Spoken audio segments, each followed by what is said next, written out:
Effectivement, c'est une bonne campagne parce que ça ressuscite certains espoirs pour les personnes qui ont été touchées par ces violences. Et comme vous le dites, vous savez, dans toute crise, il y a toujours des bavures surtout basées sur le genre. C'est les premières victimes étant les femmes, bien entendu.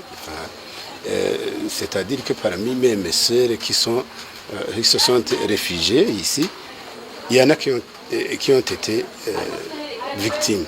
Et alors, depuis qu'elles ont appris qu'il y a des gens qui ont dans leurs attributions ou dans leurs fonctions le suivi et l'encadrement de ces cas, il y en a qui se sont bien rétablis. Les autres qui se sont bien rétablis parce qu'ils ont approché ces organisations, ces personnes-là.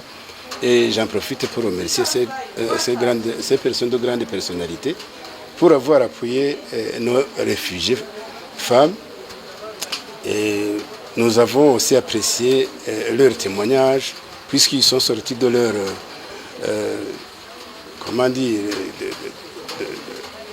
de leur complexe pour avouer ou témoigner les discriminations faites à leur défaveur et surtout les violences sexuelles. La culture burundaise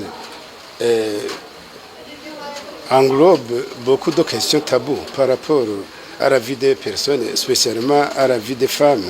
Et vous savez, c'est aussi, ils craignent l'exclusion et autre chose, et ce que la société peut en dire. Mais nous conseillerons à ces femmes qui ont été victimes de ces violences de consulter ceux qui ont déjà osé avouer, qui se sont déchargés en quelque sorte, et qui ont libéré leur esprit, et qui sont maintenant, comme vous l'avez vu, des personnes tout à fait intégrées dans la société. Donc, il faut qu'elles aussi prennent le même chemin et se confient à ces personnalités qui ont, dans leur mission, la volonté de contribuer à leur bonne aide.